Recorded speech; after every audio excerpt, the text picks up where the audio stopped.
imagens.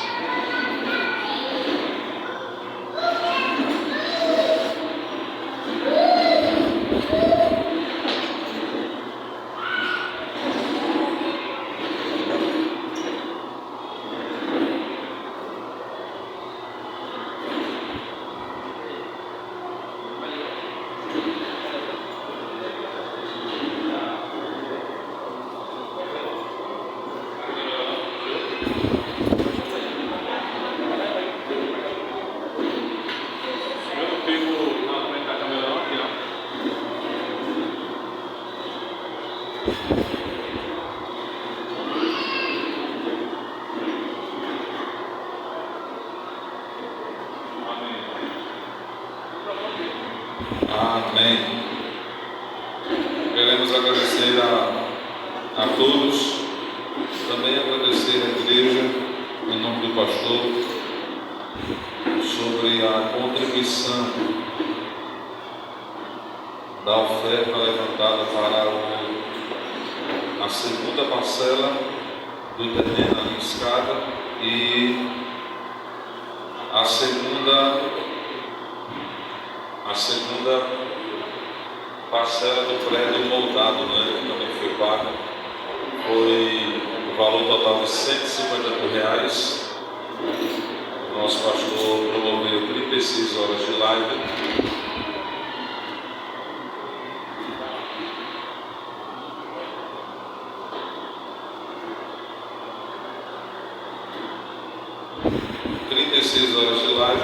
Onde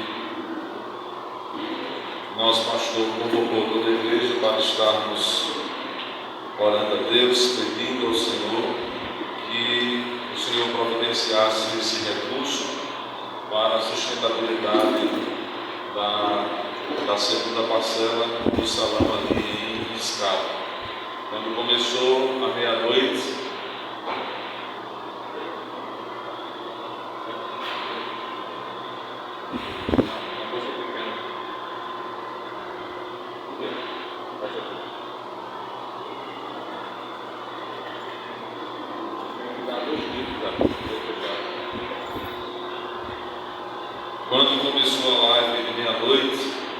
nosso pastor havia comunicado que já havia dado a primeira parte do valor de R$60 mil da segunda parcela do salão, do terreno, e começou a live pedindo a Deus para que Deus suprisse e mandasse R$90 mil até o domingo, meu dia do domingo, quando se encerraria, para estar efetuando, completando o valor de R$100 mil, porque o pastor deu 60 mil, faltava 40 e 50 mil no prédio moldado que chegou para a construção, o início da construção do salão.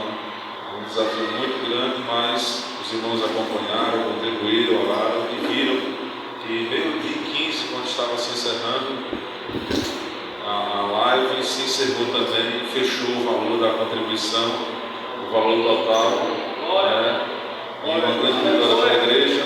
Foi pago a segunda parcela do terreno. Agora a próxima parcela, são 5 parcelas, foram pagas 2 do terreno, que foi o valor de R$500 mil. Um terreno muito mais caro, mais de R$1 milhão, foi vendido para a igreja no valor de R$500 mil. São 5 parcelas de R$100 mil, a igreja pagou a segunda parcela e a terceira parcela agora só em dezembro. O terreno dos irmãos que já foram em Sucupira, o terreno que a igreja está construindo, a matriz de Escada, cadenciada, é 3 vezes maior que o galpão de Sucupira, onde nós cultuamos lá em Sucupira. Cabe uma média de 3.500 pessoas. Se lá em Sucupira cabe 1.000, que é 500, que é 500 poltronas, mais 500 atrás, quando enche mesmo, lá vai caber 3.500 pessoas sentadas. E vai ser realmente uma grande vitória para a igreja. Saímos de 3 aluguéis, porque lá tem 7 trabalhos, e quando já deixar o prédio já pronto, moldado, já 3 igrejas vão fechar, porque pagam aluguel e vão ir para o próprio templo, e com o aluguel que pagava vai estar investindo no próprio templo. E a vitória, no nome de Jesus. Dia 7 de setembro será inaugurado o primeiro culto. A cantora Lauriette vai estar lá E, se eu não me engano, o pastor José Brandão também, para estar ministrando a palavra de Deus. Vai ser bênção para a glória de Deus. Então, queremos agradecer a todos. A regional esteve ali. Estávamos no início também na primeira vigília, de meia-noite às 5. No sábado, de 8 às 10, estava também com os irmãos, saiu daqui de Olinda no carro. E a gente fez um trabalho lá. Foi uma bênção. O culto foi tão bom que no instante passou 2 horas, parece que foi 1 hora de culto, de tão bom que foi a gente ali. Se eu soubesse que o culto, que a live da gente ia ser feita na igreja mesmo, eu tinha lançado o nosso convite para a gente encher mesmo, eu pensei que ia ser no estúdio, né? Aí 3 carros era o suficiente, né? A salinha pequenininha, mas como estava vindo muita gente, até irmãos de fora também participar, aí fez no próprio salão mesmo da igreja, e foi uma bênção o trabalho para a glória de Deus. E vamos hoje dar continuidade ao nosso estudo. Hoje é o nosso segundo estudo da série do Novo Testamento.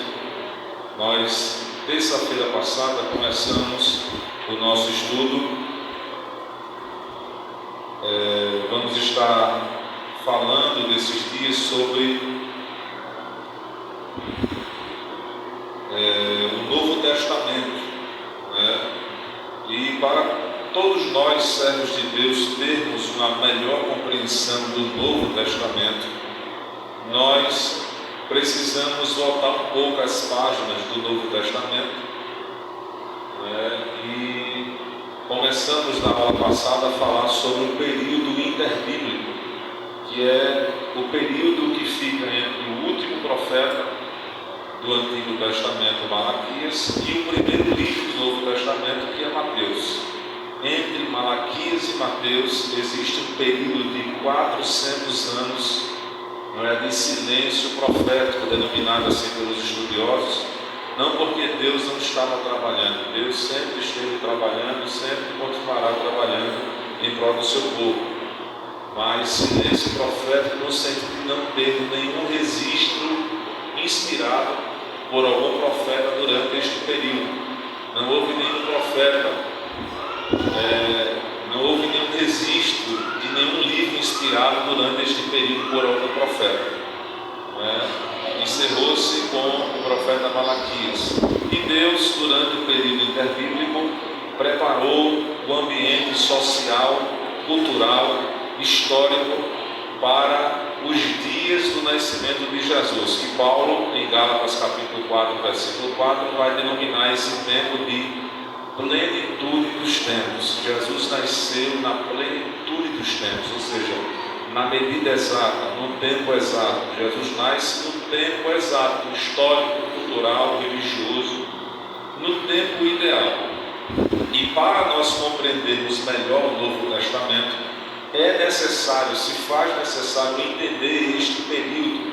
Por exemplo, a gente encerra a leitura do profeta Malaquias, do último profeta no Império Persa, porque o povo do judeu estava na Babilônia durante 70 anos.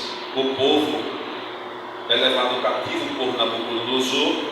Quando Ciro, governante, o rei do Império Medo-Persa, assume o poder, a Babilônia assume todas as nações do mundo antigo, a Síria, o Egito, Judá, Jerusalém, domina. Ciro, que foi profetizado por Isaías há 150 anos antes dele nascer, Deus usou o profeta Isaías dizendo que usaria este governador por nome Ciro 150 anos antes do seu nascimento, dizendo que Ciro faria o que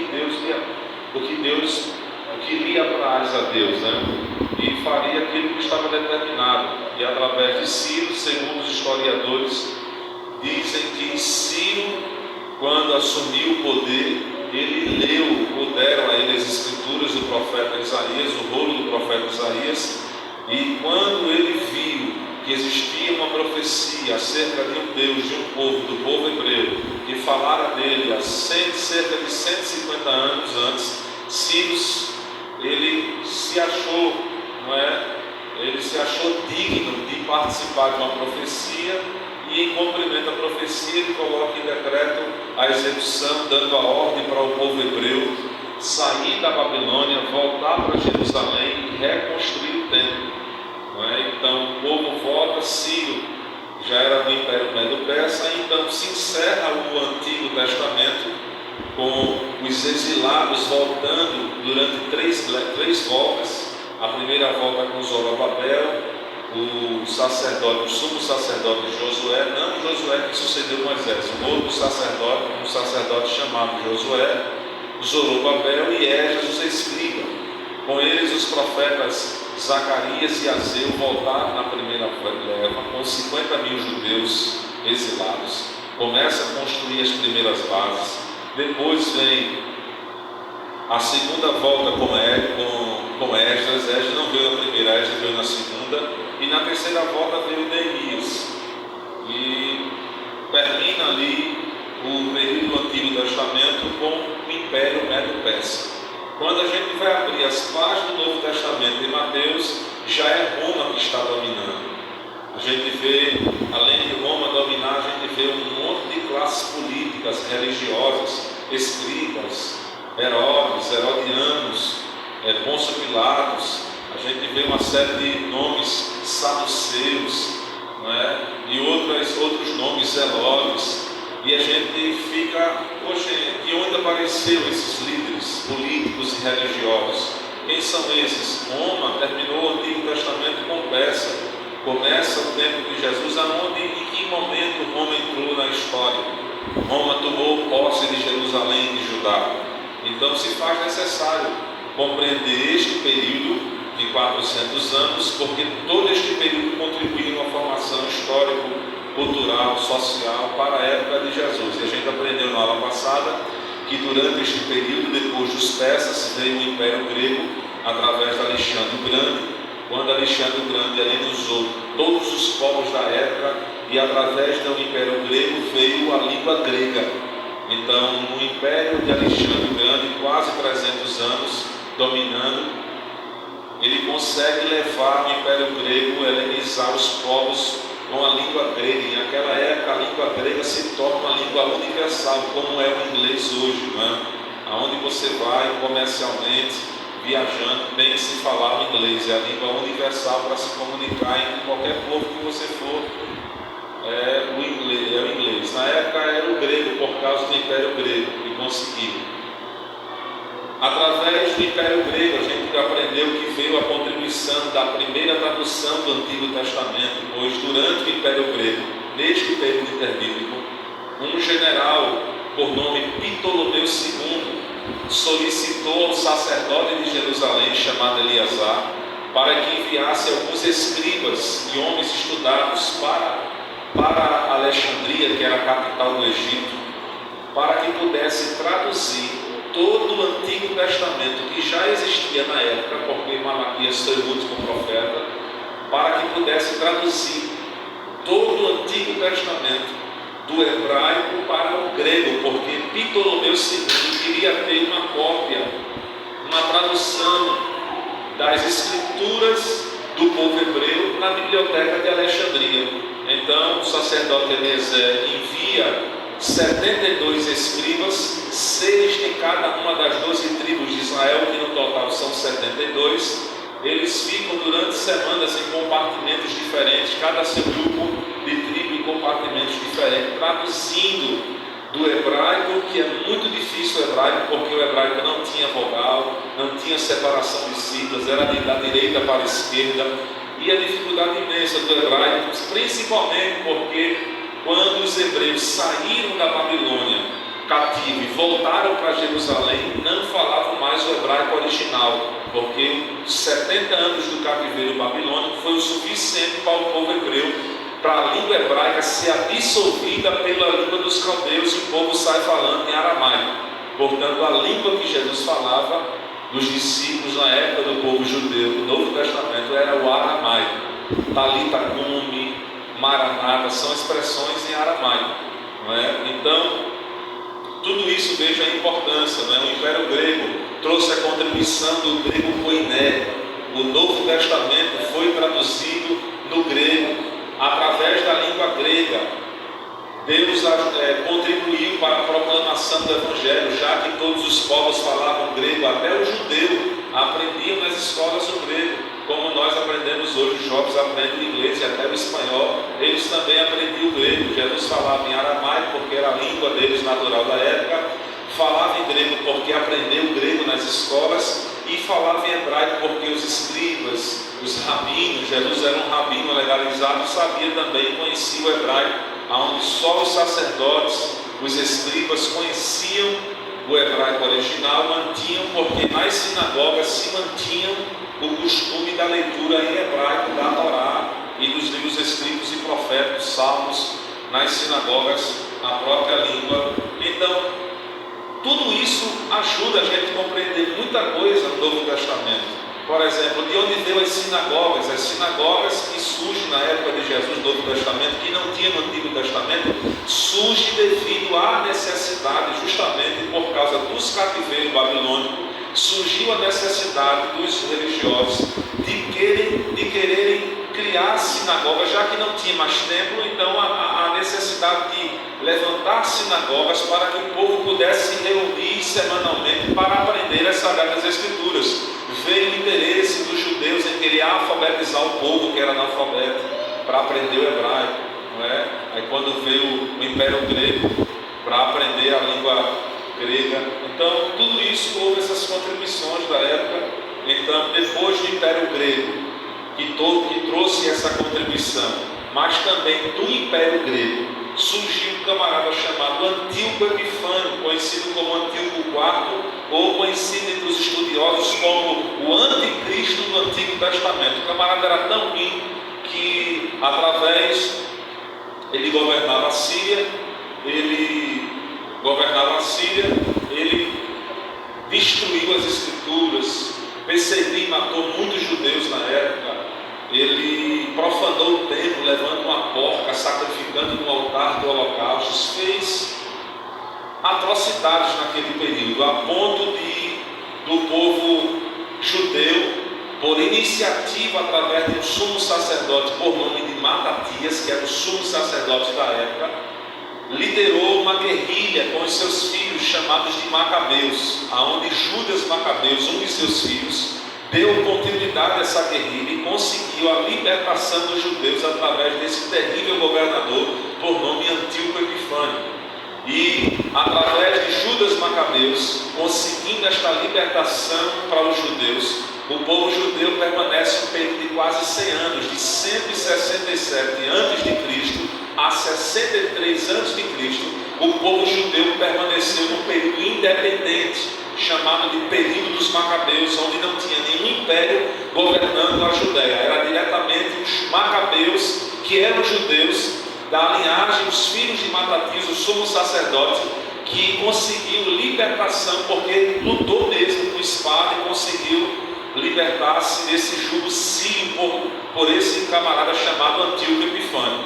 Mas os Macabeus não foram fortes suficientes para conseguir deter Roma, que já estava dominando as nações circunvizinhas, e chegou finalmente em 63 a.C. Roma dominou a Judéia, dominou parte das nações, e, portanto, quando Jesus nasce, Roma já estava dominando, e através de Roma veio a permissão dos governos dos Herodes, que nós aprendemos na aula passada, os Herodes que eram descendentes dos Edomitas, filhos de Esaú, primo dos judeus, filhos de Isaac.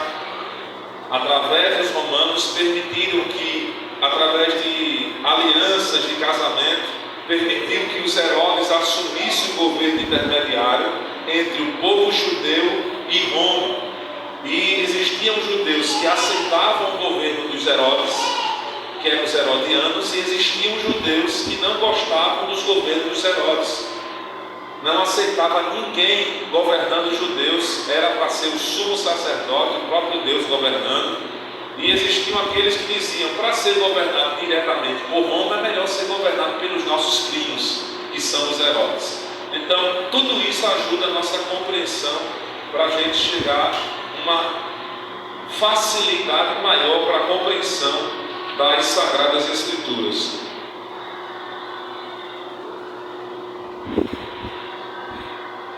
A aula de hoje basicamente é para aprender sobre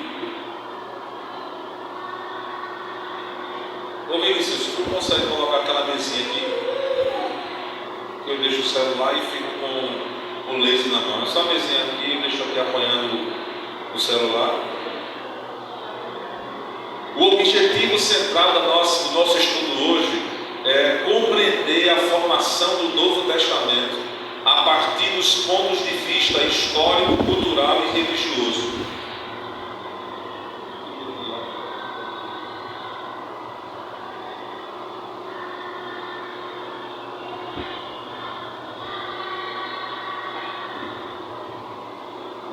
Eu dei um resumo básico aqui da aula passada para os irmãos que não estavam aqui, e a gente vai dar uma avançada aqui para que a gente possa compreender. Hoje, no estudo de hoje, nós vamos aprender sobre algumas classes políticas e religiosas que surgiu desde o período interbíblico e que aparece muito no Novo Testamento e a gente às vezes não sabe, a gente fica perdido na leitura. São os saduceus, os fariseus, escribas, essênios, zelotes e herodianos. Desses 6 aqui, a única classe religiosa que não aparece no Novo Testamento é os essênios, mas também é muito importante para a compreensão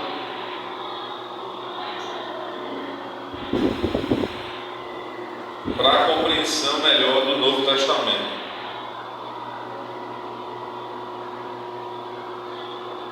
O cristianismo não é um evento isolado do mundo. Ele surgiu num tempo determinado, num contexto geopolítico singular e em condições históricas propícias que serviram como pano de fundo para a afirmação da sua influência.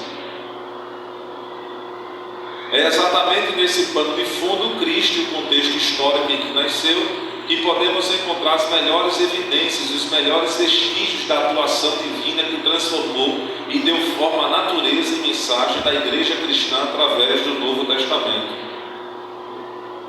Os judeus, a cultura e a religião deles foram um canal de preparo para a vinda do Messias. A fé cristã e sua expansão devem muito ao cenário que teve participação importante dos escritos, dos grupos religiosos e das instituições do povo escolhido por Deus. Por isso é de fundamental importância estudarmos cada um deles, observarmos seus erros, mas também entender que eles foram usados por Deus para preparar aquilo que chamamos de plenitude dos tempos. O Novo Testamento observa a presença de partidos religiosos que eram desconhecidos no Velho Testamento. A fonte principal de informação é Flávio Josefo. Em 2 de seus livros, As Guerras dos Judeus e As Antiguidades dos Judeus, ele escreve acerca de 4 desses partidos: fariseus, saduceus, zelotes e essênios. Para nossos propósitos, os herodianos e escribas devem ser acrescentados além dos samaritanos. Divisão político-social de Israel nos dias de Jesus. Aqui é um mapa, aqui, ó. Um gráfico. Mapa não, gráfico. É feito uma fatia de pizza e tem uma fatia maior aqui para os irmãos terem uma noção, uma compreensão da quantidade de povos que tinham na terra. Povo da terra. A maior parte da população era pelos povos da terra, os povos judeus, né? Maior do que a metade da população. E aqui tem 3 fatias iguais do mesmo tamanho e uma fatia um pouco maior. Essa fatia um pouco maior aqui representa os fariseus. E as 3 menores aqui representam os saduceus, os zelotes e os essênios, que tinham aproximadamente a mesma quantidade de pessoas. Quem eram os saduceus? Embora a origem da seita esteja perdida na obscuridade, o nome pode ter se derivado de um certo Zadok, que sucedeu a Abiatar como sumo sacerdote durante os dias de Salomão. Pode ter vindo da palavra hebraica Zodekim, que significa os justos. Os saduceus gabavam-se de sua fidelidade à letra da lei mosaica, em contradistinção à tradição oral. Este era o partido da aristocracia e dos sacerdotes abastados, Eles controlavam o sinédrio e qualquer resquício de poder político que restava. Eram os colaboracionistas, a tendência que favorecia o poder estrangeiro e que se alinhava com ele pelo poder. Os saduceus, eles tinham só como regra de fé a Torá, a lei de Moisés. Apesar de todo o Antigo Testamento já estar sido escrito, e na época de Jesus tinha a versão hebraica e a versão da Septuaginta, que foi o rei Ptolomeu que solicitou, e Jesus faz citação, lê, os apóstolos citam a própria Septuaginta na versão em grego, porque eles conheciam o grego na época do Novo Testamento. Os saduceus não acreditavam nos livros proféticos históricos, eles acreditavam unicamente na Torá, os 5 primeiros livros do Novo Testamento, do Antigo Testamento, que foi escrito por Moisés, chamado de Pentateuco para nós, né? Que é a definição da Septuaginta. A palavra Pentateuco surgiu devido à tradução da Septuaginta. Então os judeus acreditavam literalmente no que estava no texto, e eles nem acreditavam em tradução oral, interpretação do texto, era o que dizia o texto, pronto, e acabou-se. Também controlavam o templo. O sumo sacerdote era sempre o líder deste grupo. Era um grupo fechado e não procurava prosélitos como faziam os fariseus. Não procuravam prosélitos. Prosélitos eram aqueles gentios que se convertiam ao judaísmo, né? Eles não aceitavam, não procuravam, era só eles mesmo fechado, pronto, acabou-se. Os saduceus também tinham algumas características, a gente vai ver aqui agora. Eles, por exemplo, não acreditavam em anjo, em espírito, em ressurreição. Era uma das características do credo dos saduceus. Defendiam a política expansionista dos macabeus e a união da religião com o Estado. Queriam que o sumo sacerdote governasse a nação. Alegavam aceitar apenas os 5 livros de Moisés, rejeitando os demais livros do Antigo Testamento. Aceitavam o Pentateuco com certa reserva, pois não acreditavam em anjos, espíritos e nem na ressurreição. Muitos deles eram sacerdotes, conforme Atos capítulo 5, versículo 17 nos mostra. Eles exerciam fortes influências no sinédrio, eram inimigos mortais de Jesus. Muitos dos sacerdotes da época de Jesus eram os próprios saduceus, que pertenciam a essa classe sacerdotal. Então, muitos dos sacerdotes eram os próprios saduceus, que tinha todo esse credo, toda essa questão religiosa, e não acreditavam. Então, por exemplo aqui, uma das características, eles não acreditavam em anjo e nem na ressurreição. A Bíblia não diz, mas há quem diga que possivelmente o Zacarias, o pai de João Batista, poderia ser, não afirma, poderia ser um saduceu. E se ele fosse um saduceu, aí dá para entender porque que o anjo manda ele ficar mudo, né? Deixa ele mudo, porque saduceu não acreditava em anjo. Quando Gabriel aparece na sorte do turno da entrada do serviço no templo para oferecer incenso, sacrifício, quando é a vez de Zacarias, no altar do incenso, o anjo aparece, traz a mensagem, ele não dá credibilidade, e o anjo disse: como é que é a história? Eu sou o anjo Gabriel, assisto diante da presença do Todo-Poderoso, vim te trazer alegres novos, e tu não acreditasse, fica mudo. Como assim? Fica mudo para saber que anjo existe, e só vai voltar a falar quando se cumprir a promessa. Não é só uma conjectura. Se ele foi, então dá para entender porque que o anjo deixou ele mudo, para tu saber, outras palavras, para tu saber que anjo existe. E outra coisa, os saduceus não acreditavam na ressurreição. Daí dá para se entender, porque Atos capítulo 4,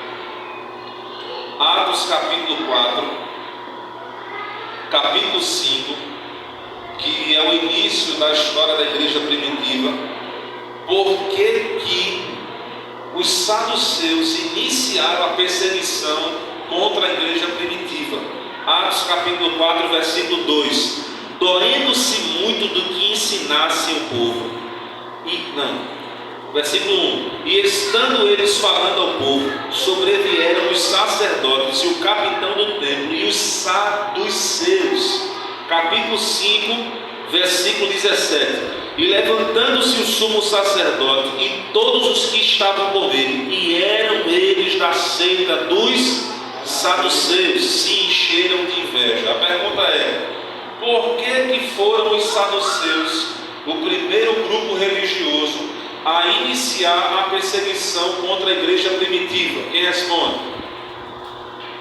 Acabei de dizer, está na uma das suas características. Porque os saduceus não acreditavam na ressurreição, e a mensagem dos apóstolos do início da igreja primitiva não era outra: Jesus ressuscitou. Então a pregação da igreja primitiva incitou nos saduceus e não nos fariseus, nos saduceus, a começar a perseguição contra a igreja por causa da pregação dos apóstolos. E a gente vê a proibição. Chama o Pedro e diz assim: não fale mais o nome desse homem, não diga que ele ressuscitou. Então tudo isso é uma questão de credo, não é? Parte dos saduceus. E Pedro dá aquela palavra, né? Importa obedecer a Deus do que a homens. É muito conhecida lá em Atos capítulo 4, capítulo 5, versículo 29. Então daí já dá para a gente ver muita coisa sobre os saduceus. Eles negavam qualquer ressurreição dos mortos. Paulo usou esse argumento contra eles em uma audiência. Atos 23, versículos 6 e 9. Paulo vai usar de estratégia, sabendo que os saduceus não acreditavam em anjo e nem em ressurreição. Paulo, quando é levado uma vez para o sinédrio para ser julgado, sabendo que no meio do julgamento estavam os fariseus e saduceus, Paulo, em voz alta, a Bíblia diz em voz alta, Atos 23, do 6 ao 9, em voz alta diz assim: meus irmãos, eu estou aqui sendo julgado por causa de um homem que ressuscitou.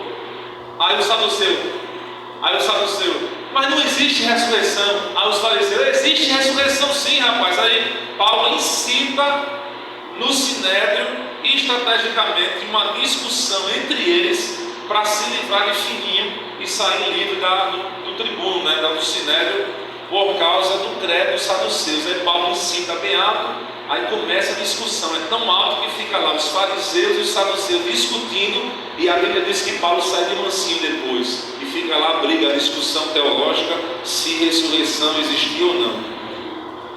Eles negavam a existência de um mundo espiritual, ou seja, anjos e demônios. Jesus protestou contra a política adotada pelos saduceus de câmbio, troca de dinheiro feito no templo. A corrupção lá, né? Quando Jesus entrou no templo, pegou o chicote, derrubou as mesas, os cambistas. Flávio José faz contar aqui a história. A corrupção generalizada pelos saduceus no templo, no ato externo lá, onde se colocava várias mesas e vendiam os cordeiros para os sacrifícios. E já era um sistema todo corrupto para a sustentação de dinheiro, né, para o bolso, onde os judeus vinham com os animais para oferecer, e já estava lá os centuriões, os saduceus, para reprovar a oferta e mandar obrigar eles a comprar entre os cambistas uma oferta melhor. Aí levava o judeu a oferta dele, pegava uma, comprava um cordeiro, oferecia, chegava o outro da vez e comprava a ovelha que o outro havia sido reprovado. Então era uma corrupção só. Jesus entrou com muita raiva. Se cumpriu as escrituras: o zelo da tua casa me devorará. É como se Jesus estivesse dizendo assim: esses cordeiros não me representam, não estão me tipificando, não estão apontando para mim. Então aqui é os saduceus. O sinédrio, se fala tanto em sinédrio, a imagem aqui não sei se está tão clara para os irmãos aí, porque esse aparelho ele pega mais, quanto mais escuro melhor. Mas aqui é uma reunião do sinédrio. Ela informa aqui de o sinédrio era o sistema judiciário da época dos religiosos, uma cópia do que existia entre os romanos, e foi levado para dentro do templo, um compartimento para tratar de questões religiosas. Aqui é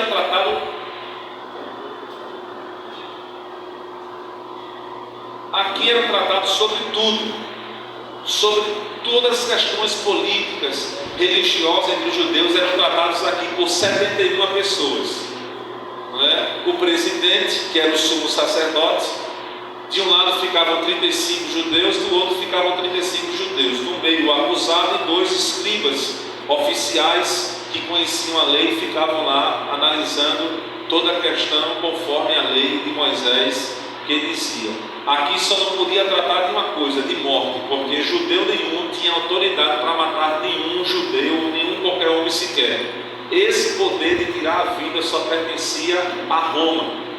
Só Roma podia dar ordem para matar alguém. Por isso que eles recorreram a Roma, recorreram a Herodes para matar Jesus. Eles incitaram os governadores Herodes e Pôncio Pilatos a tirar a vida de Jesus, porque eles por si só não tinham poder para tirar a vida. Eles poderiam punir, chicotear, fazer várias coisas, mas não tirar a vida. Daí você vai entender porque Paulo era um camarada tão ruim quando perseguia a igreja, que Paulo ele pede carta, autoridade legal, oficial, para prender os judeus, mas ele consente na morte, não é? E morre um monte de cristão, principalmente Estevão, foi o primeiro mártir, e Paulo consentiu na morte. E Paulo não tinha autoridade legal, oficial de Roma, para matar cristão nenhum, porque só Roma dá essa ordem, a ordem foi para prender. E houve muitas mortes de cristãos e Paulo consentiu na morte também. E um judeu que foi Estevão. Aqui é o Sinédrio visto de outra forma. Aqui ficavam as arquibancadas para os estudantes poderem assistir. Era uma cópia do sistema judiciário romano que existia na época. Eu fiz um resumo aqui basicamente do que está aqui no texto. Sob Herodes o Grande, o Sinédrio esteve sem força, mas no tempo de Jesus, o Sinédrio exerceu grande autoridade, excetuando apenas aquelas questões que envolveriam a política e jurisdição romanos. Ele poderia passar a sentença de morte, mas somente com a aprovação do governador romano a sentença poderia ser executada. Os fariseus, quem eram os fariseus, né?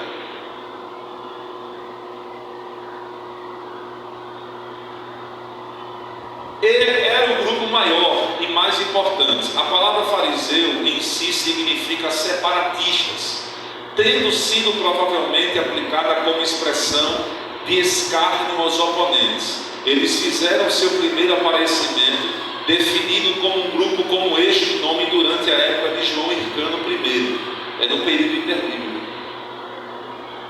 Alguns estudiosos dizem que o termo foi pela primeira vez usado quando alguns judeus piedosos se separaram de Judas Macabeu depois de 165 anos antes de Cristo. É mais provável que eles foram os sucessores dos Hassidins, que se haviam empenhado em separar-se do pecado e na separação e interpretação das Escrituras durante as reformas de Esdras e Neemias. Pensamento teológico dos fariseus: defendiam a separação do Estado da religião, enquanto os saduceus defendiam a ligação do Estado com a religião. Os fariseus eram opostos, defendiam a separação do Estado da religião e achavam que o Estado devia ser regido pela Torá, a lei de Moisés. Eram provenientes principalmente da classe média urbana, mas havia alguns camponeses. Representavam o povo e, apesar de serem minoria na sociedade pré-cristã, exerciam fortes influências na comunidade judaica.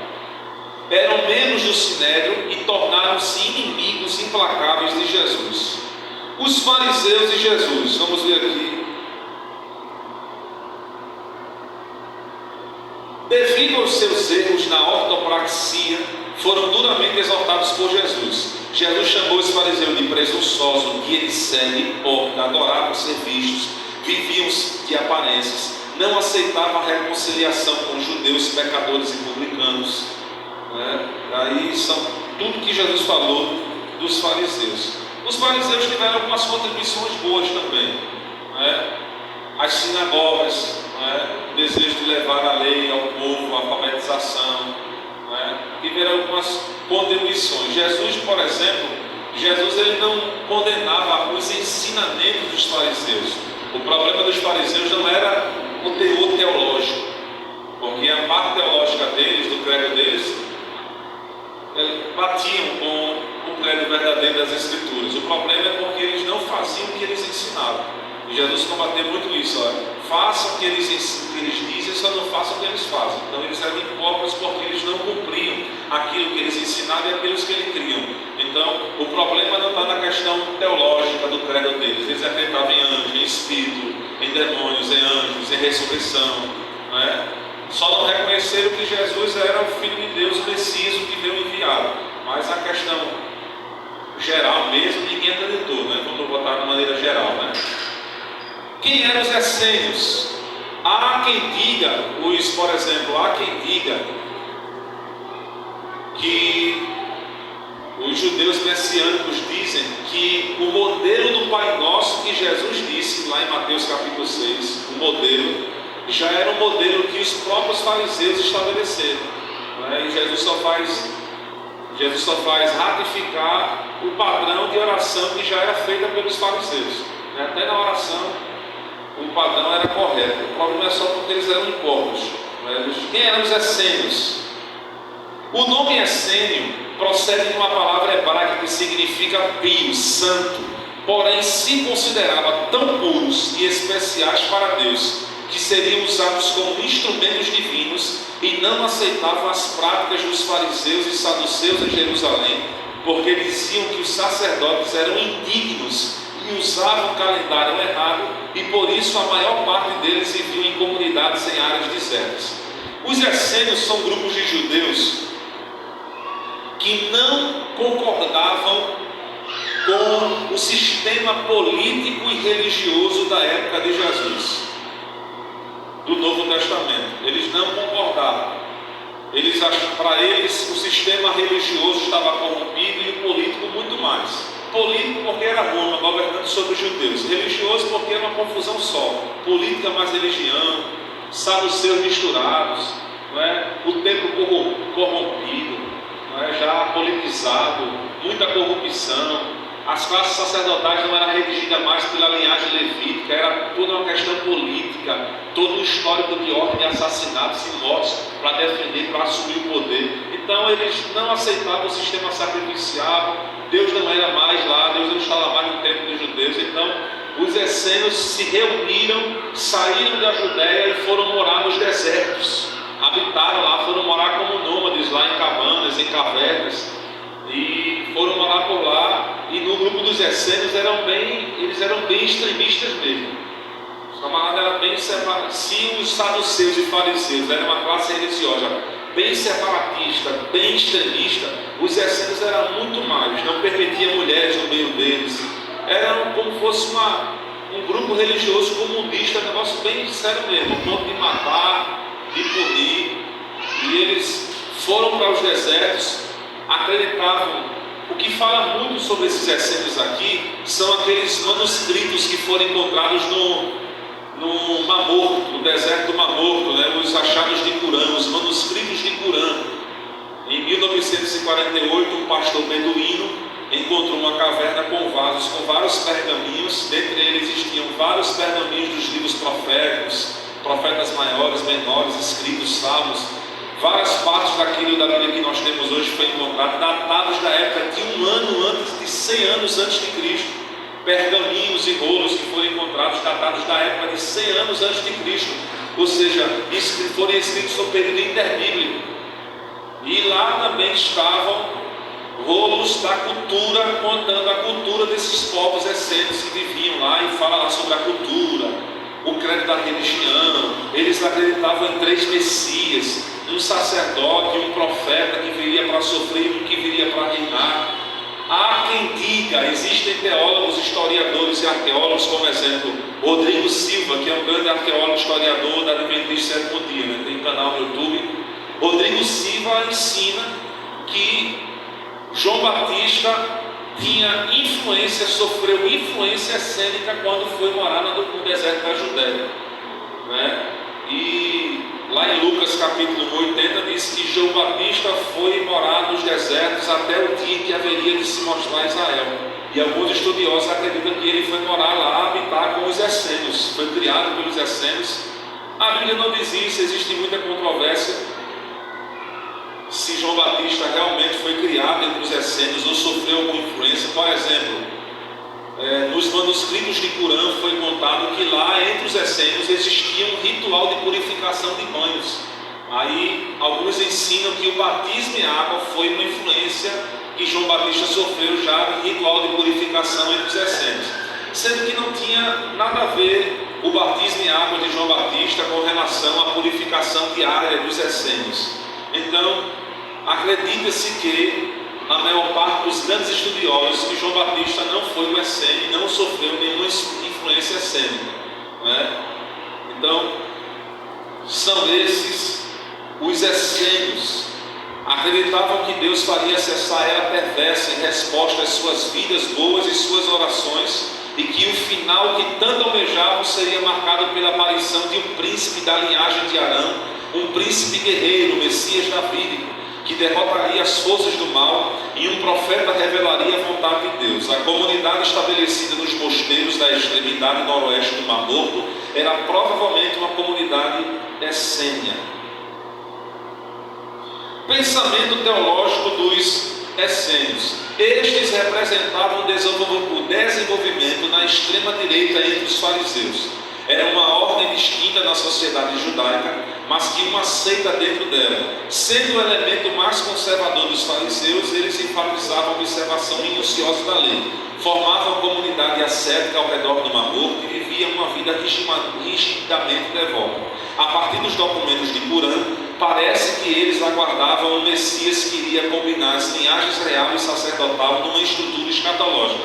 Quando João Batista estava no cárcere em Mateus capítulo 11, e os discípulos de João ficaram lá fofocando, ouvindo João: olha, João, o homem que tu batizou, o homem que tu disse que era o Filho de Deus, está aí, muita gente indo com ele, tocando em morto, tocando em leproso, sendo permitido ser tocado por mulher com fluxo e sangue, contando um monte de coisa. João Batista chamou 2 de seus discípulos e disse: vai lá e pergunta a ele se é ele mesmo que haveria de vir ou é outro que nós deveremos esperar. Alguns acreditam que essa expressão da pergunta de João Batista era uma influência teológica dos próprios essênios, que acreditavam em mais de um Messias. Ou seja, quando João Batista escuta o relato de que os discípulos estão dizendo que Jesus estava tocando em morto, tocando em leproso, tocando em caixão, que era uma coisa totalmente diferente da visão de um Messias político que viria para reinar, aí ele manda perguntar, pergunta a ele mesmo se é ele mesmo que haveria de vir ou é outro. Ou seja, pergunta se é ele que veio, o Messias que veio para sofrer, o profeta, ou o Messias que veio para reinar. Aí Jesus responde, passa o dia com eles, no final do dia vai lá e responde a João: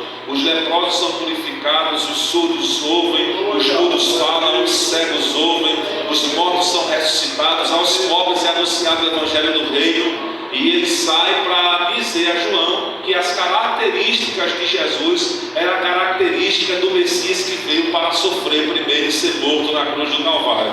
É bem interessante, mas ainda assim acredita-se na maioria que João Batista não era um essênico, não é? Aqui tem até aqui nesse estudo algumas teses porque João Batista não era essênico. Eles diziam que a política dos macabeus terminaria trazendo a destruição do país e com ela a vida do Messias. Não reconheciam a autoridade do sumo sacerdote nem o culto do templo de Jerusalém. Trabalhavam, meditavam e esperavam a vida do Messias. Aqui a pergunta: por que João Batista não era essênio? Por que João Batista não era essênio? Em primeiro lugar, João Batista não era um essênio porque ele foi para o deserto, por isto está nos planos divinos e não simplesmente porque ele quis. Segundo, o ponto de prova que João Batista não era um essênio é que ele não aceitava as religiões de sua época porque eram contrários aos ensinos das Escrituras. Também podemos considerar o batismo de João para provar que ele não seguia as doutrinas dos essênios. O batismo de João Batista era o único ato de renovação moral e por isso substancialmente diferente dos banhos rituais diários dos essênios. Em quarto lugar, podemos salientar o aspecto da expectativa messiânica. Em Corão, os essênios criam em 3 Messias.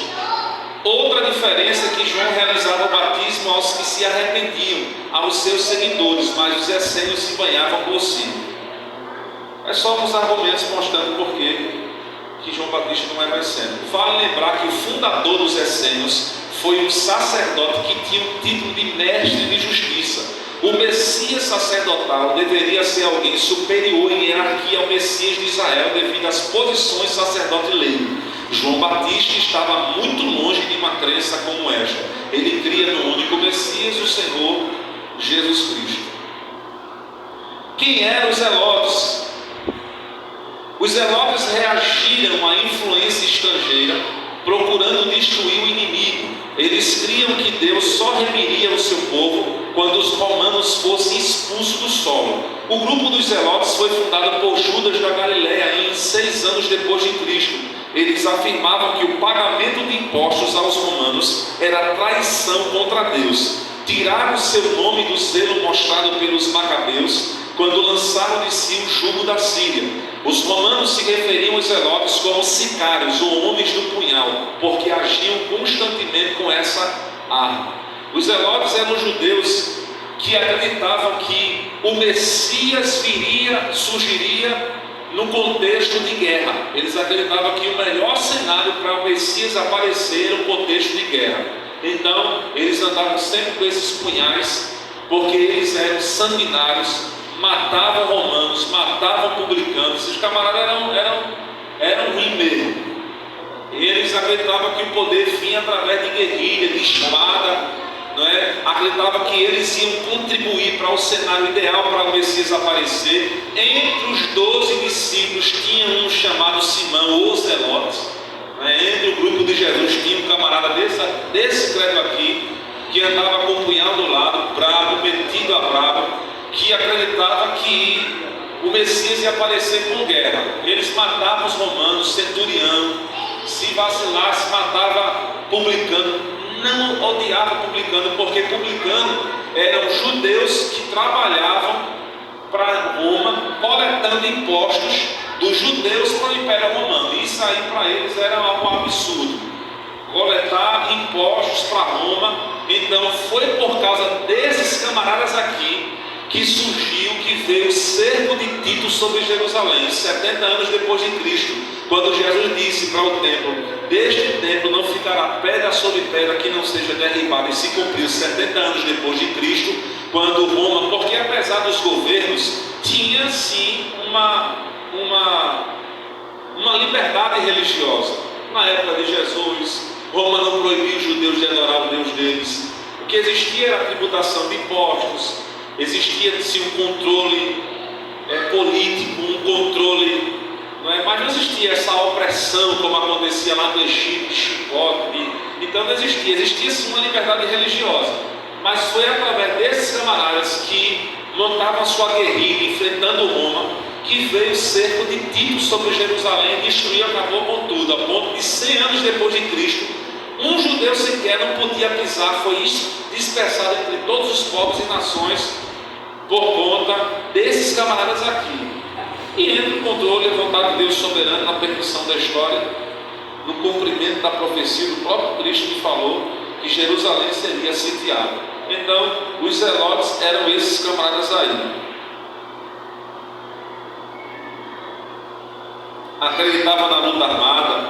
Dentre um dos 12, Jesus tinha um zelote. Olha, Jesus no grupo dele.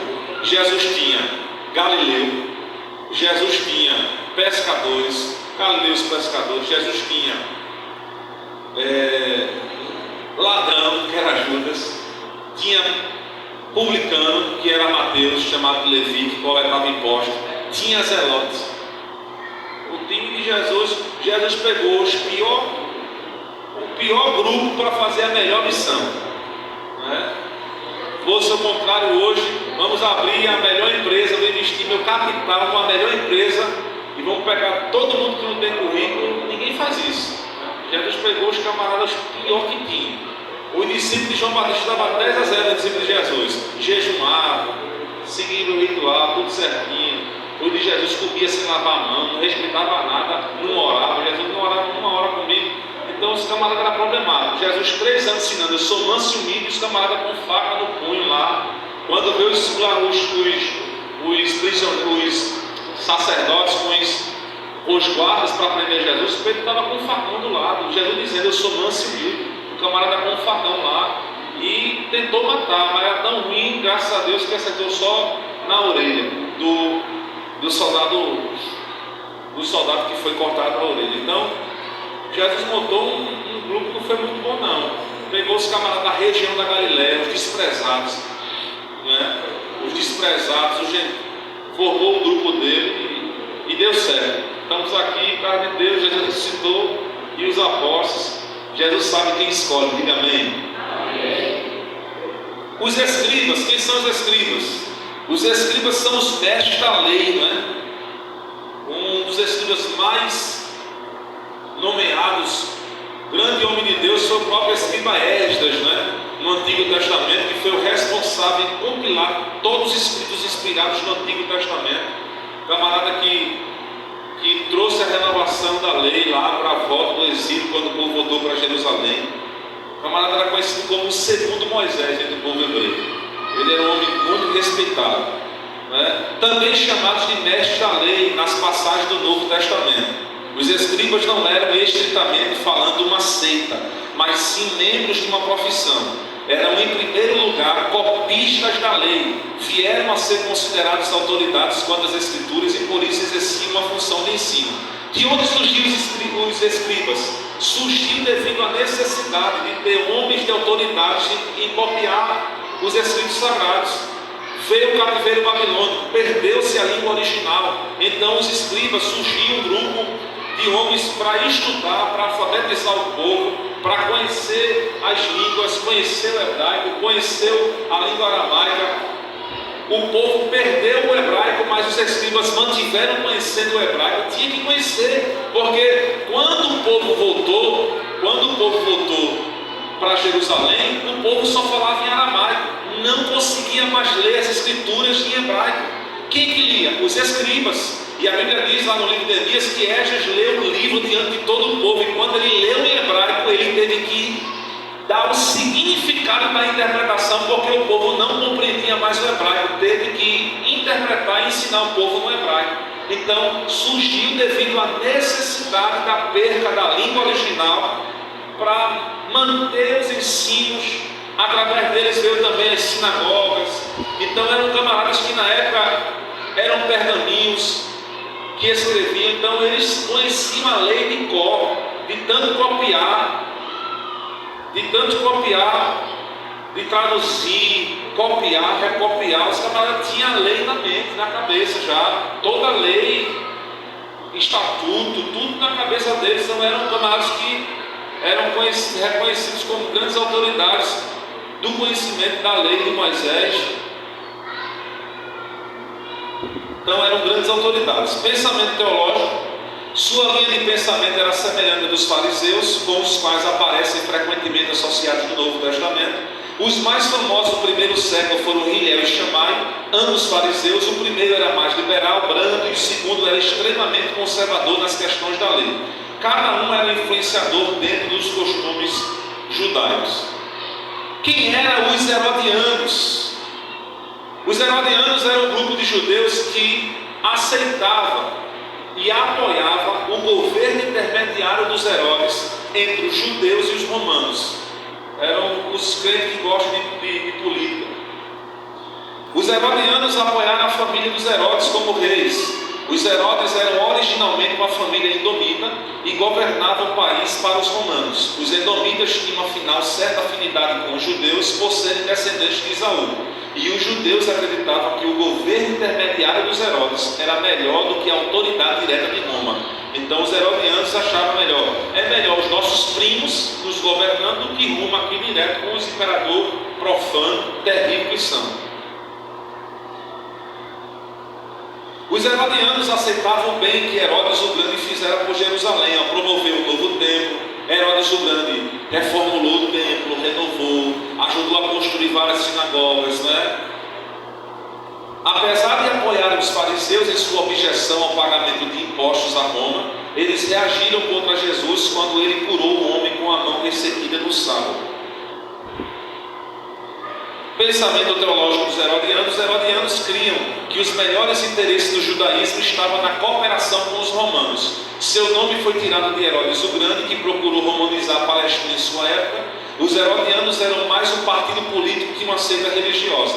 A opressão política romana, simbolizada por Herodes, e as reações religiosas expressas nas reações sectárias dentro do judaísmo pré-cristão, forneceram um referencial histórico no qual Jesus veio ao mundo. Eu acho que é o último. Os samaritanos. Quem eram os samaritanos?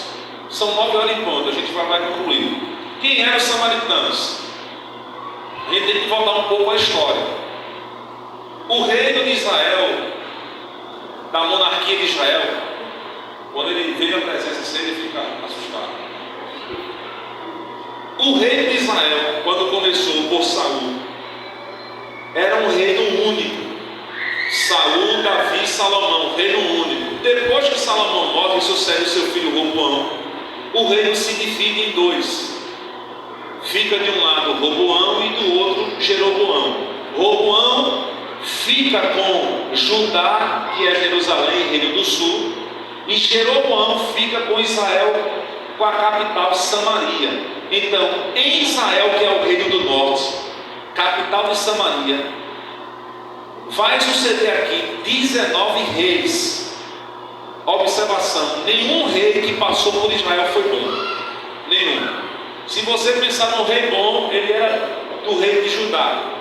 Passou 19 reis em Judá e 20 reis em 19 reis em Israel e 20 reis em Judá. De Judá veio os camaradas bons: Josafá, Ezequias, Josias. Quem você disse mais aí? Ezequias. Veio os camaradas bons de Judá ainda, mas de Israel não veio um bom sequer. Vamos citar um aqui: Acabe, dos piores reis de Israel. Acabe casou-se com Jezabel e trouxe a cultura de Baal para dentro de Samaria. Então, o que é que acontece? 2 reinos separados. Judá, onde estava o templo, o sistema religioso, o templo de Salomão estava lá.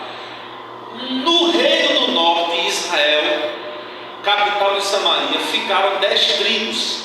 E no reino do sul ficou 2, Judá e Benjamim, porque Benjamim, geograficamente, era muito próximo de Judá. Então vamos lá. O reino do norte, por ser pior do que o reino do sul, em idolatria, em prostituição, em tudo, foi levado cativo primeiro. Deus permitiu o cativo primeiro no reino do norte. E quem levou? A Síria. Levou o reino do norte cativo, destruiu tudo aqui. No território das tribos de Zebulon e Naftali, que eram territórios grandes, foi o maior confronto de guerra. Muitos judeus foram mortos, mais de 200 mil judeus levados cativo. E para completar, a Síria tinha um costume na época: quando eles subjugavam a nação, eles mesclavam o povo, eles pegavam o restante que ficava, levava para outra nação que eles assumiam, pegava de outra nação, jogava para essa nação, ia mesclando os povos para enfraquecer o sistema político, para que os povos que eles tomaram nunca se erguessem politicamente contra a própria nação que subjugava eles. Então, nesse sistema político da Síria, que mesclou tudo aqui, destruiu, levou, trouxe de lá para cá, surgiu quem? Os samaritanos, de origem a capital de Israel, Samaria. Então, daqui de Samaria, tinha muito judeu que ficou lá, remanescente, se misturou, casaram com outros povos, surgiram os povos mesclados da tribo de Zebulon e Naftali. Ficou conhecido como, batizado o nome como região de treva, região de morte, porque lá foi o local da região do massacre. Então ficou aqui conhecido as regiões de Naftali e Zebulon como a Galileia das nações, porque misturou tudo. Já o reino do sul, Judá, foi levado cativo pela Babilônia 150 anos depois, porque a Síria tentou fazer. Lembra que a Síria tentou invadir Judá também com Senaqueribe, mas lá quem estava lá reinando? Ezequias. E quem era o profeta? Isaías. Pegou em bomba. Foi fazer com Judá o que fez com Israel. sendo que lá em Judá tinha homem crente, líder crente, profeta crente, ele pegou em bomba. Ezequias pegou a carta, botou no joelho, Jeová mandou um anjo, matou 185 mil assírios e não conseguiu invadir. Por causa da fidelidade de Ezequias, Isaías, Miqueias, Deus retardou o cativeiro do reino do sul, mas sim avisou que ia chegar um tempo que também seria levado. No capítulo 39 do livro de Isaías, capítulo 37, ameaça. Capítulo 38, Deus manda um anjo. Capítulo 37. Capítulo 38 vem a enfermidade. Deus acrescenta 15 anos ao rei Ezequias. No capítulo 39, na fase da prosperidade, Ezequias recebeu os convidados no seu palácio, os príncipes dos caldeus das Babilônias. Ezequias já tinha passado a fase da guerra, a fase da enfermidade, a fase da humilhação, do choro, da oração. Estava no tempo de paz, prosperidade. Chegou os príncipes da Babilônia trazendo o presente. O que foi que Ezequias fez? Saiu mostrando todo o palácio, toda a riqueza, todo o ouro, tudo. Quando os príncipes da Babilônia passarem no palácio, está chegando quem? Isaías. Isaías olhou para os camaradas e disse assim: quem são esses camaradas que acabam de entrar aqui? Ah, profeta, eles são os príncipes da Babilônia. Vieram fazer o que aqui? Vieram me trazer presentes e ver a minha glória, toda a prosperidade do meu rei. E tu mostrou o que eles aqui dentro? Mostrei tudo, não houve nada no tempo que eu não mostrei. Pois é, bichinho, Deus manda te dizer: tudo que tu mostrou será levado pelos caldeus, inclusive os teus filhos. E a Bíblia diz que Ezequias ainda sorriu. Ainda bem que é do meu tempo, vai ser dos meus filhos, meu tempo será de paz ainda. Está lá, Isaías capítulo 39. Ainda ficou feliz, porque não era no tempo dele, era no tempo dos filhos. Aí depois de Ezequias vem aqui, Manassés quinto o sétimo. Até sacrificar os filhos a Moloque, Manassés consagra. Depois de Manassés vem outro rei, o filho de Manassés, aí vem a Babilônia e assume tudo, se cumpre a profecia. Aí o reino do sul, Judá, todo ele é levado cativo em 3 levas para a Babilônia. Vamos botar a Babilônia aqui. 70 anos de cativeiro. Na primeira leva Daniel, os 3 jovens. Na segunda, Ezequiel. E na terceira, a destruição total de Jerusalém. Vem a terceira parte. 70 anos depois, vem Ciro, como a gente falou no início, Ciro, governador dos Medos e Persas, dá ordem para os judeus votarem. Aí os judeus votam. Quem saiu daqui permaneceu puro, não se misturou com ninguém, ficou lá. Aí voltou 50 mil judeus para voltar a construir o templo de Jerusalém. Quando chegaram aqui para construir, o que aconteceu?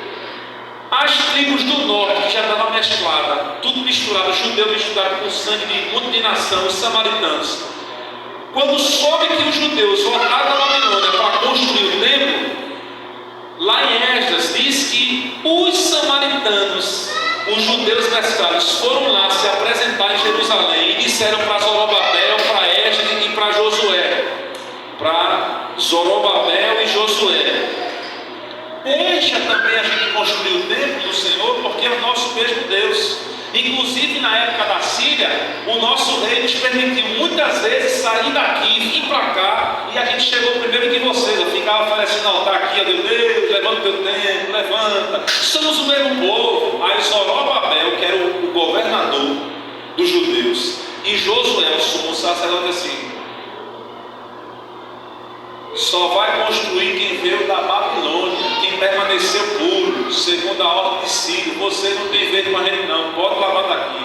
Aí por conta dessa proibição da construção, surgiu toda a intriga religiosa, política entre samaritano e judeu. Ou seja, João capítulo 4 dizia que os judeus não falavam com os samaritanos. E essa intriga começou aonde? Começou no início da construção do templo. Todo o problema religioso começou lá, porque os judeus que voltaram da Babilônia não deixaram os samaritanos. Surgiu quem? Tobias, Sanbalat, surgiu um monte de empecilho para a construção do templo. Aí de lá surgiu construir um templo no Monte Gerizim. Já que a gente foi proibido de entrar no templo de Jerusalém, vamos construir o nosso próprio templo, Monte Gerizim. Então toda a rixa religiosa que a gente vê lá em João capítulo 4 Jesus quebrando um protocolo para conversar com a mulher samaritana. Os discípulos vão comprar pão e quando volta fica de longe, sem se aproximar, porque os judeus não se comunicavam com o samaritano. E a conversa da mulher samaritana: Senhor, nos dizes, é em Jerusalém ou em Jericim que deve adorar o Senhor? E Jesus diz o quê? Mulher, em verdade te digo que nem em Jerusalém e nem em Jericim deverá se adorar o Senhor. Os verdadeiros adoradores adorarão o Pai em espírito e em verdade. Deus procura os tais que assim adoram, e o tempo já é chegado, não é? Jesus quebra o sistema. Isso mostra a sede dos samaritanos na época de Jesus, clamando pelo Messias. Então, quem são os samaritanos na época de Jesus? São os judeus mesclados das tribos do norte que foi levado cativo pela Síria.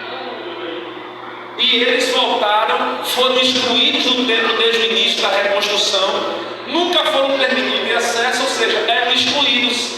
Aí Jesus, quando vem, veja como é lindo, para você entender agora o contexto, a gente vai encerrar. Jesus, quando vai iniciar o ministério, em vez de montar o time dele na Judéia, em vez de Jesus montar o time dele aqui, nos puros, nos religiosos, nos santos, nos separados, você não pode, só a gente, é a gente que tem autoridade religiosa, nós somos os puritanos, nós somos os separados. Daqui veio escriba, saduceu.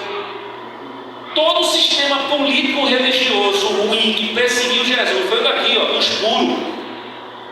Ninguém mexe com a gente, ninguém se envolve com a gente, foi daqui. E aqui era o quê? Só bagaça. Os excluídos, os misturados, os que não têm vez, os que não servem, os galileus, era aqui, Aí Jesus, em vez de montar o time dele aqui, montou o time dele aqui. Montou o time dele aqui. Em vez de começar entre os grandes poderosos, chamou os que não são. Eu, tu, ele, ela, nós, vós, eles e elas. Os que não são. Aí montou um time para invadir Judá. E invadiu mesmo.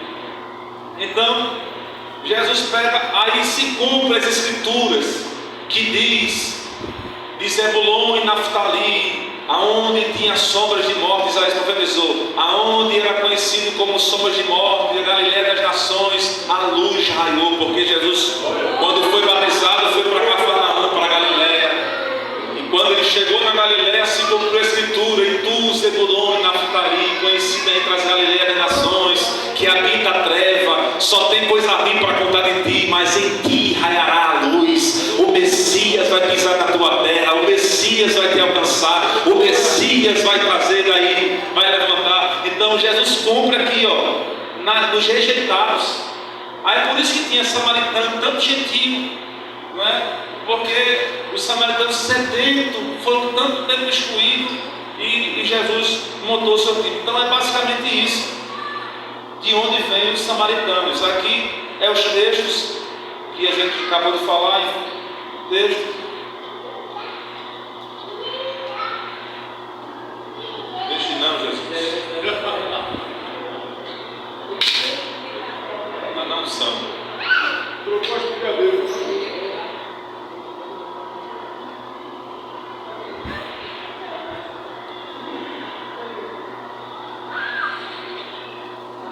Os samaritanos e Jesus. Aqui são passagens, né?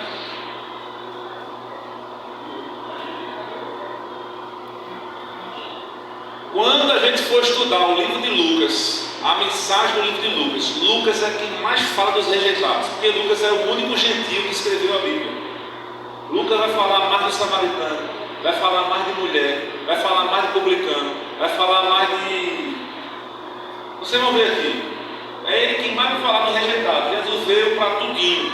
E Lucas quem mais vai enfatizar. É o Evangelho. Qual as principais contribuições dos grupos judeus para a chegada do Evangelho? Dos saduceus, o culto judaico. Dos zelotes e samaritanos, a esperança messiânica e o reino de Deus. Dos escribas e essênios, os estudos das Escrituras. Dos fariseus, as reuniões das sinagogas. Fariseus e essênios, o monoteísmo ético. Dos fariseus e essênios, esperança escatológica. Essênios, vida em santidade. Herodianos, político e religioso. Conclusão: Foram longos estes 400 anos. Neste período, Deus não levantou nenhum profeta para falar ao povo, não revelou nenhuma porção das Escrituras Sagradas. Os livros apócrifos da Bíblia Católica foram escritos neste período dos 400 anos. Por isso o povo clamava pela redenção.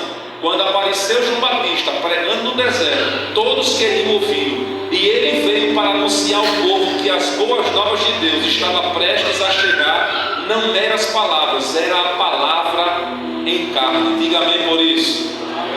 Aqui são alguns livros auxiliares que eu gosto de ler. Usos e costumes, o período interbíblico, que isso aqui é muito bom. História da religião de Israel e a história dos hebreus, de um cubículo meu lá em casa. No próximo estudo, o Evangelho de Jesus Cristo segundo escreveu Mateus. Puder ligar a luz aqui rapidinho? Vamos agora abrir só uma página aqui para a gente concluir, só um texto. Se puder abrir aqui a Bíblia aqui, abrir a luz, ligar a luz, eu agradeço. Abra a Bíblia em Marcos capítulo 12. Veja como esta aula de hoje vai contribuir, esse estudo de hoje vai contribuir melhor para a leitura e compreensão das Escrituras. Veja como é diferente agora na página da Bíblia, você lendo e você vendo os personagens religiosos no contexto em que eles aparecem. Marcos capítulo 12. Vamos, dos líderes religiosos que a gente aprendeu hoje, políticos, vamos ver em um capítulo só 4 religiosos, 4 grupos. Marcos capítulo 12, versículo 13, todos, Marcos 12, versículo 13, que diz: e enviaram-lhe alguns dos fariseus e dos herodianos para que o apanhassem em alguma palavra. Primeiro, 2 grupos aqui, um religioso e um político, né? E enviaram alguns dos fariseus e dos herodianos para que o apanhassem em alguma palavra. Versículo 18: então os saduceus, que dizem que não há ressurreição, aproximaram-se dele e perguntaram, dizendo, outro grupo, saduceu, versículo 28 agora, aproximou-se dele um dos escribas, que os tinha ouvido disputar, e sabendo que lhes tinha respondido bem, perguntou-lhe, qual é o primeiro de todos os mandamentos? Volta para cá agora. Jesus está pregando na cidade, na Galileia. Aí saiu o grupo, meu amigo, o grupo que não se batiam, que não se davam bem, mas para pegar Jesus se juntaram tudinho para derrubar Jesus, para pegar Jesus com uma palavra. Aí saíram os 4 do Sinédrio, vamos pegar ele hoje. Aí o primeiro grupo vai primeiro na frente, os fariseus e herodianos. Qual a estratégia? A gente vai perguntar a ele se deve dar tributo a César ou a Deus. Se ele dizer que deve dar tributo a César, aí vai estar os fariseus e vai dizer, blasfemou contra a lei de Moisés. Se ele disser, tem que dar somente a Deus, aí vai estar quem? Os herodianos para dizer, blasfemou contra Roma. Testemunha. Então vamos pegar Jesus hoje. Aí foi os 2 grupos. Aí veja como os camaradas são ardilosos. Obrigado pela palavra. Marcos capítulo 12, versículo 12, versículo 14. E chegando eles disseram, mestre, sabemos que és homem de verdade, e não te importas com quer que seja, porque não olhas a aparência dos homens, antes com verdade ensinas o caminho de Deus. É lícito pagar tributo a César ou não? Pagaremos ou não pagaremos? Então ele, conhecendo a sua hipocrisia, disse-lhes, por que me tentais? Trazei uma moeda para que a veja, e eles lhe trouxeram, e disse-lhe, de quem é esta imagem e inscrição? E eles lhe disseram, de César. E Jesus respondendo disse, dai a César, pois o que é de César, e a Deus o que é de Deus.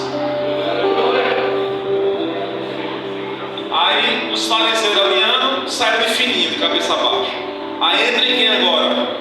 Então os saduceus, que diziam que não há ressurreição, aproximaram-se dele e perguntaram, dizendo, mestre, Moisés nos escreveu que se morresse um irmão de alguém e deixasse mulher, e não deixasse filho, seu irmão tomasse a mulher, dele suscitasse descendência seu irmão. Aí ele vai contar uma história aqui, o saduceu, que não acreditava em ressurreição.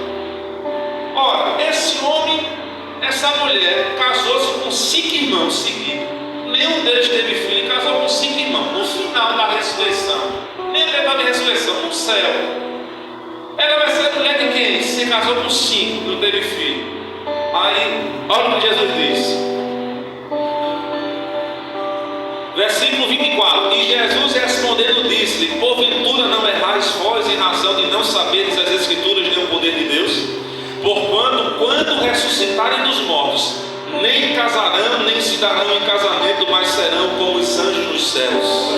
E acerca dos mortos que houverem de ressuscitar, não tendes lido no livro de Moisés, como Deus lhe falou na sarça, dizendo: eu sou o Deus de Abraão, Deus de Isaque e de Jacó. Ora, Deus não é Deus de morto, mas sim Deus de vivo. Por isso vós errais muito.